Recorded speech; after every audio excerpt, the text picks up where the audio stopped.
ನಮಸ್ತೆ ನವಕರ್ನಾಟಕ ಟಿವಿಗೆ ಸ್ವಾಗತ. ನವಕರ್ನಾಟಕ ಟಿವಿ ಜನಪರ ನ್ಯಾಯಪರ. ನೀವಿನ್ನ ನಮ್ಮ ಚಾನೆಲ್ ಸಬ್ಸ್ಕ್ರೈಬ್ ಮಾಡಿಲ್ಲ ಅಂದ್ರೆ ಈ ಕೂಡಲೇ ಲೈಕ್ ಮಾಡಿ, ಶೇರ್ ಮಾಡಿ, ಸಬ್ಸ್ಕ್ರೈಬ್ ಮಾಡಿ, ತಪ್ಪದೆ ಬೆಲ್ ಐಕಾನ್ ಕ್ಲಿಕ್ ಮಾಡಿ. ವಿಶ್ವ ಪರಿಸರ ದಿನಾಚರಣೆಯ ಅಂಗವಾಗಿ ಕೃಷಿ ವಿಶ್ವವಿದ್ಯಾನಿಲಯದ ಜಿಕೆವಿಕೆ ಆವರಣದಲ್ಲಿ ಆಯೋಜನೆ ಮಾಡಲಾಗಿದ್ದ ಪ್ರಕೃತಿಯೊಡನೆ ನಡಿಗೆ ಕಾರ್ಯಕ್ರಮದಲ್ಲಿ ಬೆಂಗಳೂರು ನಗರದ ವಿವಿಧ ಶಾಲೆಗಳ 1500ಕ್ಕೂ ಹೆಚ್ಚು ವಿದ್ಯಾರ್ಥಿಗಳು ಭಾಗವಹಿಸಿ ಪರಿಸರ ಸಂರಕ್ಷಣೆಯ ಸಂದೇಶ ಸಾರಿದ್ದಾರೆ. ಕಾರ್ಯಕ್ರಮದ ಅಂಗವಾಗಿ ವಿದ್ಯಾರ್ಥಿಗಳಿಗೆ ಜಿಕೆವಿಕೆ ಆವರಣದಲ್ಲಿ ಇರುವ ಜೀವ ವೈವಿಧ್ಯತೆ, ವಿವಿಧ ಸಸ್ಯ ಪ್ರಭೇದಗಳು, ಔಷಧೀಯ ಗಿಡಗಳು, ಪಕ್ಷಿಗಳು ಹಾಗೂ ಪರಿಸರ ಸಂರಕ್ಷಣೆಯ ಮಹತ್ವದ ಕುರಿತು ಮಾಹಿತಿ ಕೊಡಲಾಗಿದೆ. ಪ್ರಕೃತಿಯೊಂದಿಗೆ ನೇರ ಸಂಪರ್ಕ ಸಾಧಿಸುವ ಅವಕಾಶವನ್ನ ಮಕ್ಕಳಿಗೆ ಕಲ್ಪಿಸಲಾಗಿದೆ. ವಿದ್ಯಾರ್ಥಿಗಳು ಗಿಡ ನೆಡುವ ಕಾರ್ಯಕ್ರಮದಲ್ಲಿ ಉತ್ಸಾಹದಿಂದ ಭಾಗವಹಿಸಿ ಪರಿಸರ ಸಂರಕ್ಷಣೆ, ಮರಗಳ ಉಳಿವು, ಪ್ಲಾಸ್ಟಿಕ್ ಬಳಕೆ ಕಡಿತ ಹಾಗೂ ಹಸಿರು ಪರಿಸರ ನಿರ್ಮಾಣದ ಬಗ್ಗೆ ಅರಿವು ಪಡೆದಿದ್ದಾರೆ. ಇದೇ ವೇಳೆ ಪರಿಸರ ಸಂರಕ್ಷಣೆಗಾಗಿ ಪ್ರತಿಜ್ಞಾ ವಿಧಿ ಸ್ವೀಕರಿಸಿದ ಮಕ್ಕಳು ಹೆಚ್ಚು ಗಿಡಗಳನ್ನು ನೆಡುವ ಹಾಗೂ ಪರಿಸರ ಸ್ನೇಹಿ ಜೀವನ ಶೈಲಿಯನ್ನ ಅನುಸರಿಸುವ ಸಂಕಲ್ಪ ಮಾಡಿದರು.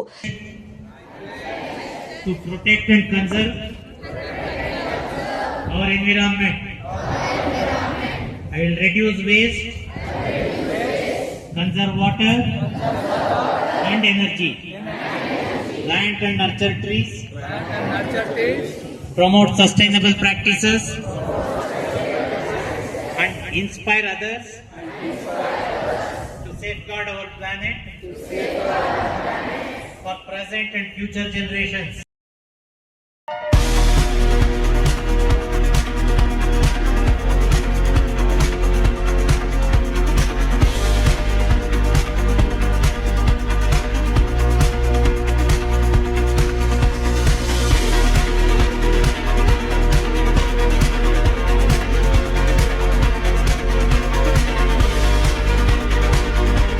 ಕಾರ್ಯಕ್ರಮವನ್ನು ಉದ್ಘಾಟಿಸಿ ಮಾತನಾಡಿದ ಕೃಷಿ ವಿಶ್ವವಿದ್ಯಾನಿಲಯದ ಕುಲಪತಿ ಡಾಕ್ಟರ್ ಎಸ್ಪಿ ಸುರೇಶ್, ಪರಿಸರ ಸಂರಕ್ಷಣೆ ಪ್ರತಿಯೊಬ್ಬರ ಜವಾಬ್ದಾರಿಯಾಗಿದ್ದು ಹಸಿರು ಭೂಮಿಯ ನಿರ್ಮಾಣಕ್ಕಾಗಿ ಪ್ರತಿಯೊಬ್ಬರು ಕೂಡ ಕನಿಷ್ಠ 1 ಗಿಡವನ್ನು ನೆಟ್ಟು ಪೋಷಿಸಬೇಕು ಅಂತ ಕರೆ ಕೊಟ್ಟಿದ್ದಾರೆ.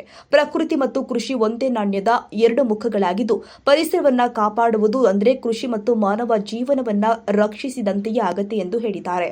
ವಿದ್ಯಾರ್ಥಿಗಳಲ್ಲಿ ಪ್ರಕೃತಿಯ ಬಗ್ಗೆ ಪ್ರೀತಿ, ಜವಾಬ್ದಾರಿ ಹಾಗೂ ವೈಜ್ಞಾನಿಕ ಮನೋಭಾವ ಬೆಳೆಸುವುದು ಶಿಕ್ಷಣ ಸಂಸ್ಥೆಗಳ ಕರ್ತವ್ಯವಾಗಿದೆ ಎಂದಿದ್ದಾರೆ. ಮುಖ್ಯ ಅತಿಥಿಯಾಗಿ ಭಾಗವಹಿಸಿದ ರಾಜೇಶ್ ಎಸ್ ಕಲಾಜೆ, ಪರಿಸರ ಸಂರಕ್ಷಣೆ ಕೇವಲ ಸರ್ಕಾರದ ಜವಾಬ್ದಾರಿಯಲ್ಲ, ಪ್ರತಿಯೊಬ್ಬ ನಾಗರಿಕನ ಕರ್ತವ್ಯವಾಗಿದೆ ಎಂದಿದ್ದಾರೆ.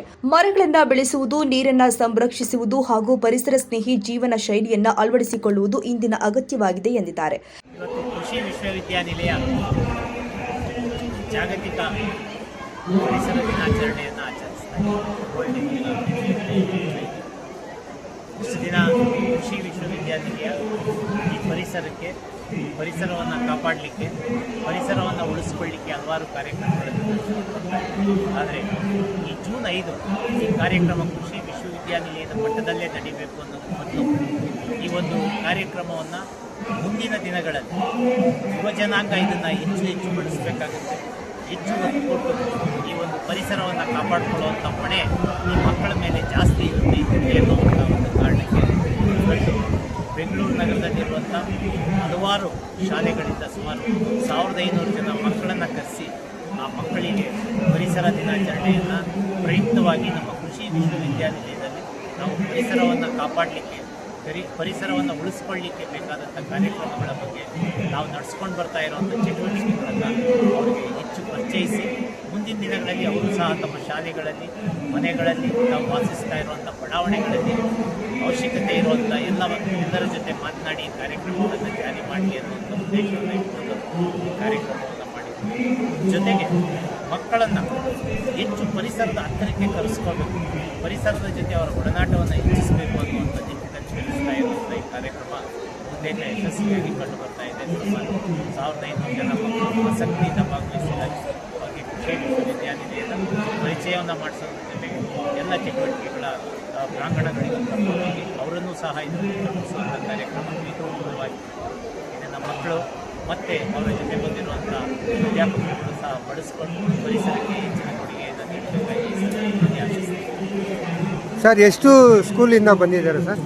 ಸುಮಾರು 20 ಸ್ಕೂಲ್ಗಳಿಂದ ಬಂದಿದ್ದಾರೆ. ಹೌದಾ? 1500 ಜನ ಮಕ್ಕಳು. ಇವತ್ತು ಈಗಾಗಲೇ ನಾವು ಕಳೆದ ಬಾರಿ ಸುಮಾರು 25,000 ಗಿಡಗಳನ್ನು ನೆಟ್ಟಿದ್ದೀವಿ. ಈ ವರ್ಷ ಸಾಂಕೇತಿಕವಾಗಿ ಗಿಡವನ್ನು ನೆಟ್ಟಿದ್ದೀವಿ. ಮತ್ತೆ ಮಳೆ ಬಂದ ತಕ್ಷಣ ನಮಗೆ ಅವಕಾಶ ಆದ ತಕ್ಷಣ ಸುಮಾರು ಈ ವರ್ಷವೂ ಒಂದು 25,000 ಗಿಡಗಳನ್ನು ನೆಡುವಂಥ ಕಾರ್ಯಕ್ರಮವನ್ನು ಹಾಕ್ಕೊಂಡು ಆ ನಿಟ್ಟಿನಲ್ಲಿ ನಮಗೆ ಬೇಕಾದಂಥ ಎಲ್ಲ ಪೂರ್ವ ತಯಾರಿಯನ್ನು ಸಹ ನಾವು ಈಗಾಗಲೇ ಮಾಡ್ತೀವಿ. ಸಾರ್ವಜನಿಕರಿಗೆ ಈ ಒಂದು ವಿಶ್ವ ಪರಿಸರ ದಿನಾಚರಣೆ ಪ್ರಯುಕ್ತ ನಡೀತಾ ಇರುವಂಥ ಈ ಒಂದು ಅರಿವು ಮೂಡಿಸುವಂಥ ಕಾರ್ಯಕ್ರಮಗಳಲ್ಲಿ ತಾವು ತಮ್ಮ ಜೊತೆ ಇರುವಂಥ ತಮ್ಮ ಮನೆಯ ಎಲ್ಲರೂ ಸದಸ್ಯರು ಇದರಲ್ಲಿ ಭಾಗವಹಿಸಬೇಕು. ಈ ಪರಿಸರವನ್ನು ಕಾಪಾಡಿಕೊಳ್ಳೋದು ಬರೀ ಸರ್ಕಾರಗಳು, ಸ್ವಯಂ ಸೇವಾ ಸಂಸ್ಥೆಗಳ ಕರ್ತವ್ಯ ಮಾತ್ರ ಅಲ್ಲ, ಇದು ಪ್ರತಿಯೊಬ್ಬ ನಾಗರಿಕನ, ಪ್ರತಿಯೊಬ್ಬ ಪ್ರಜೆಯ ಕರ್ತವ್ಯನೂ ಆಗಿದೆ. ಯಾಕೆಂದರೆ ನಾವು ಮಾಡುವಂಥ ಪ್ರತಿ ಚಟುವಟಿಕೆಯನ್ನು ಪರಿಸರಕ್ಕೆ ಧಕ್ಕೆ ತರುವಂಥ ಕೆಲಸಗಳು ನಡೀತಾರೆ. ಹಾಗಾಗಿ ಹೆಚ್ಚು ರಾಸಾಯನಿಕ ಮುಕ್ತ ಕೃಷಿಯತ್ತ ಸಹ ನಾವು ನಿರ್ವಹಿಸ್ತಾ ಇದ್ದೀವಿ. ಈ ನಿಟ್ಟಿನಲ್ಲಿ ಕೃಷಿ ವಿಶ್ವವಿದ್ಯಾನಿಲಯ ಹಲವಾರು ಕಾರ್ಯಕ್ರಮಗಳನ್ನು ಮಾಡ್ತಾ ಇದೆ. ಕಾರ್ಯಕ್ರಮಗಳಲ್ಲಿ ತಾವು ಸಕ್ರಿಯವಾಗಿ ಭಾಗವಹಿಸಿ ಪ್ರತಿ ಮನೆಯನ್ನು ಹಸಿರಾಗಿಸಿಕೊಳ್ಳಿ, ತಮ್ಮ ಬಡಾವಣೆಗಳನ್ನು ಹಸಿರನ್ನಾಗಿಸಿ ಮಾಡಿ ಆ ಒಂದು ಮುಕ್ತ ಪರಿಸರದಲ್ಲಿ, ಆ ವಾತಾವರಣದಲ್ಲಿ ಮಕ್ಕಳನ್ನು ಬೆಳೆಸಿ ಮನಸ್ಸು ಆಹ್ಲಾದಕರವಾಗಿರುತ್ತೆ. ಮತ್ತು ಪರಿಸರದ ಜೊತೆಗೆ ಹೆಚ್ಚಿನ ಒಡನಾಟವನ್ನು ಇಟ್ಕೊಂಡು, ಸಂಪರ್ಕವನ್ನು ಇಟ್ಕೊಂಡು ಪರಿಸರವನ್ನು ಬೆಳೆಸಿಕೊಳ್ಳಿ ಅಂತ ಹೇಳಿ ಎಲ್ಲರಿಗೂ ಕರೆ ಕೊಡೋಕ್ಕೆ ಇಷ್ಟ. ನಾಗರಿಕರು ಒಂದೇ ಗಿಡಗಳನ್ನು ಕೊಡುವಂಥದ್ದು ಜಾಸ್ತಿ ಮತ್ತು ನಾವು ಪರಿಸರ ಈಗ ಪ್ರತಿ ಕ್ಷೇತ್ರದಲ್ಲೂ ಮರಗಳನ್ನು ನೆಡುವಂಥ ಕಾರ್ಯಕ್ರಮಗಳು ಅದನ್ನು ಸ್ವಲ್ಪ ವೈಜ್ಞಾನಿಕವಾಗಿ ಮಾರ್ಪಡಿಸ್ಕೊಳ್ಬೇಕು ಅಂತ ನನ್ನ ಅಭಿಪ್ರಾಯ. ಯಾಕೆಂದರೆ ಮಳೆಗಾಳಿಗಳಿಗೆ ಸಹಜವಾಗಿ ಮರಗಳು ಬಿಡೋದು. ಯಾಕೆಂದರೆ ಇಲ್ಲಿ ನಗರ ಪ್ರದೇಶಗಳಲ್ಲಿ ಏನಾಗಿರುತ್ತೆ, ಅದರ ಬೇರುಗಳು ಆಳವಾಗಿ ಇಳಿದಿರುವಂಥ ಸಂದರ್ಭ ಇರುತ್ತೆ. ಅಂಥ ಸಂದರ್ಭದಲ್ಲಿ ಯಾವುದೇ ಮರ ಗಿಡಗಳಾದರೂ ಮಳೆ ಮತ್ತು ಗಾಳಿಗೆ ಬೀಳುವಂಥ ಸಂದರ್ಭ ಇರುತ್ತೆ. ಹಾಗಾಗಿ ಪ್ರತಿ ವರ್ಷ ಇದು ನಿರಂತರವಾಗಿ ನಡೀತಾನೆ ಇರಬೇಕು. ಒಂದು ಮರ ಬಿದ್ದಿದೆ ಅಂತ ಹೇಳಿ ಸುಮ್ಮನೆ ಇರೋದ್ರ ಬದಲು ಆ ಜಾಗದಲ್ಲಿ ಇನ್ನೊಂದು 2 ಮರ ನೆಡುವಂಥ ಕಾರ್ಯಕ್ರಮ ಆಗಬೇಕು. ಹಾಗಾಗಿ ನಾನು ಹೇಳಿದ ಮುಂಚೆನೇ ಇದು ಒಂದು ದಿನದ ಕಾರ್ಯಕ್ರಮ ಅಲ್ಲ, ವರ್ಷ ಪೂರ್ತಿ ನಾವು ಪರಿಸರ ದಿನಾಚರಣೆಯನ್ನು ಆಚರಣೆ ಮಾಡ್ತಾನೆ ಇರಬೇಕು. ಅವಾಗ ಮಾತ್ರ ಪರಿಸರಕ್ಕೆ ಏನಾದರೂ ಕೊಡುಗೆ ನೀಡಬೇಕು. Okay sir, thank you. ಈ ಬಾರಿ ಕ್ಯಾಂಪಸ್ನಲ್ಲಿ ಎಷ್ಟು ಸಸಿಗಳು ನಡೆಯುತ್ತೆ? ಈ ಬಾರಿ 25,000 ಸಸಿಗಳನ್ನು ನಾವು ನೆಡ್ತಾ ಇದ್ದೀವಿ. ಈಗ ಮಳೆ ಪ್ರಾರಂಭ ಆಗ್ತಾ ಇದೆ. ಇನ್ನೂ ಸ್ವಲ್ಪ 1 ಅಥವಾ 2 ಮಳೆಗಳು ಬಿದ್ದ ನಂತರ ಮಾಡ್ತಾ ಇದ್ದೀವಿ. ಕಳೆದ ಬಾರಿ 25,000 ಗಿಡಗಳನ್ನು ನೆಟ್ಟಿದ್ದೀವಿ. ಇದಕ್ಕೆ ನೆಟ್ಟಿರುವಂಥ 25,000 ಗಿಡಗಳಲ್ಲಿ ಸುಮಾರು 85% ಗಿಡಗಳನ್ನು ನಾವು ಉಳಿಸ್ಕೊಳ್ಳಿಕ್ಕೆ ನಾವು ಸಕ್ಸಸ್ ಆಗಿದ್ದೀವಿ. ಹಾಗೆ ಮತ್ತೆ ಈ ವರ್ಷ ಅದಕ್ಕೆ ಬೇಕಾದಂಥ ಆ 15% ಉಳಿಸ್ಕೋಬೇಕು ಅನ್ನುವಂಥ ನಿಟ್ಟಿನಲ್ಲಿ ನಮ್ಗೆ ಅದಕ್ಕೆ ಬೇಕಾದಂಥ ಚಟುವಟಿಕೆಗಳನ್ನು ಮಾಡುವಂಥ ಕಾರ್ಯಕ್ರಮವನ್ನು ಕೃಷಿ ವಿವಿಯಿಂದನೇ ಮಾತ್ರ ಮಾಡ್ತಾ ಇಲ್ಲ, ಸಹಕಾರನೂ ತಗೋತಾ ಇಲ್ಲ. ಇದೇನು ಮಾಡ್ತಾ ಇದ್ದೀವಿ, ಕೃಷಿ ವಿವಿಯಿಂದ ನಾವು ನಿರಂತರವಾಗಿ ನಡೀತಾನೆ ಇರ್ತದೆ. ಬಟ್ ಬೇರೆ ಬೇರೆ ಸ್ವಯಂ ಸೇವಾ ಸಂಸ್ಥೆಗಳನ್ನು ಇದರಲ್ಲಿ ಸೇರಿಸ್ಕೊಳ್ತೀವಿ. ಕೆಲವು ಸಲ ಬ್ಯಾಂಕಿಂಗ್ ಸೆಕ್ಟರ್ನವ್ರು ಬರ್ತಾರೆ, ಅಥವಾ ಕೆಲವು ಸಲ ಸರ್ಕಾರಿ ಸಂಸ್ಥೆಗಳು ಇದ್ರ ಬಗ್ಗೆ ಬಂದು ಕೇಳ್ತಾರೆ. ನಮ್ಮಲ್ಲಿ ಎಲ್ಲೆಲ್ಲಿ ಜಾಗ ಇದೆ, ಯಾಕೆಂದರೆ ಜೀವ ವೈವಿಧ್ಯತೆ ಕೃಷಿ ವಿಶ್ವವಿದ್ಯಾನಿಲಯದಲ್ಲಿ ಹೇಳುವಾಗಿ. ಕಾರ್ಯಕ್ರಮದಲ್ಲಿ ಸಂಶೋಧನಾ ನಿರ್ದೇಶಕ ಡಾಕ್ಟರ್ ಮೂಡಲಗಿರಿಯಪ್ಪ, ವಿಸ್ತರಣಾ ನಿರ್ದೇಶಕ ಡಾಕ್ಟರ್ ವೈಎನ್ ಶಿವಲಿಂಗಯ್ಯ, ಅರಣ್ಯ ಮತ್ತು ಪರಿಸರ ವಿಜ್ಞಾನ ವಿಭಾಗದ ಮುಖ್ಯಸ್ಥ ಡಾಕ್ಟರ್ ಭೌ ಸಾಹೇಬ್ ತಾಂಬಟ್ ಸೇರಿ ವಿವಿಧ ಅಧಿಕಾರಿಗಳು, ವಿಜ್ಞಾನಿಗಳು, ಶಿಕ್ಷಕರು, ಸಿಬ್ಬಂದಿ ಹಾಗೂ ಎನ್ಎಸ್ಎಸ್ ವಿದ್ಯಾರ್ಥಿಗಳು ಉಪಸ್ಥಿತರಿದ್ದರು.